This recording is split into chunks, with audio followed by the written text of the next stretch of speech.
ઉત્તરાયણની આપ સૌને ખૂબ ખૂબ શુભકામનાઓ. પતંગોત્સવ, આંતરરાષ્ટ્રીય પતંગોત્સવ 2025 રાજકોટ મ્યુનિસિપલ કોર્પોરેશન અને ગુજરાત પ્રવાસ નિગમના સંયુક્ત ઉપક્રમે આજે અહીંયા રાજકોટની અંદર પ્રારંભ થઈ રહ્યો છે. એને મારી શુભકામનાઓ પાઠવું છું. આંતરરાષ્ટ્રીય અને અન્ય પ્રાંતમાંથી આવેલા સૌ પતંગવીરોને એમનું સ્વાગત કરું છું અને એમને શુભકામનાઓ પાઠવું છું. આજના કાર્યક્રમના માધ્યમથી અને આપ સૌ મીડિયાના માધ્યમથી સૌ પતંગ રસિયાઓને નમ્ર વિનંતી કરું છું કે બને ત્યાં સુધી આપણી સ્થાનિક દોરી અને પતંગનો આપ ઉપયોગ કરશો.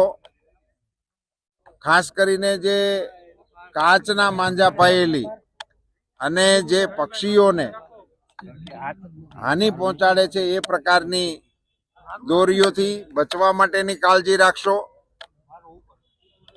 બાઇક ચાલકોને પણ પોતાની બાઇકની આસપાસ સેફટી માટેના મેજર્સ 2-4 દિવસ કાળજીપૂર્વક રાખવાની પણ વિનંતી કરું છું.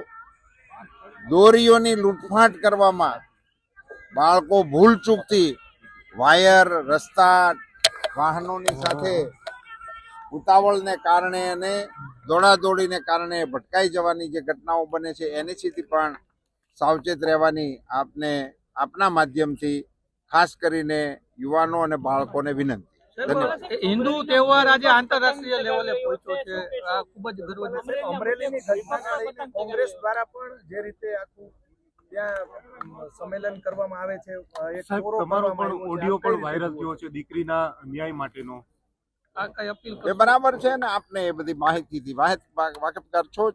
સર, ઘટના યોગ્ય હતી કે અયોગ્ય છે? દીકરીનું સરઘસ કાઢવામાં આવ્યું, આ એક માત્ર લેટર ટાઈપ કરવાની એ બાબતે મેં અગાઉ પણ કહેલું છે ને આજે પણ આપના માધ્યમથી બહુ સ્પષ્ટપણે કહેવા માંગુ છું કે એમાં પોલીસે ઉતાવળ કરેલી છે. દીકરીની સાથેનો પોલીસનો વ્યવહાર યોગ્ય નથી. સાહેબ, હવે રાજકારણ થઈ રહ્યું છે આખું, કારણ કે કોંગ્રેસ હવે ધરણા કરે છે. એ તો એ વિપક્ષ માટે એમનું કામ છે, એ કરે, એ અલગ વિષય છે. પણ આખા એ પ્રકરણને બે દ્રષ્ટિએ જોવાની આવશ્યકતા હતી. એને બદલે એને એક તરફ લઈ જવા માટેનો પ્રયાસ થઈ રહ્યો છે, તે યોગ્ય નથી.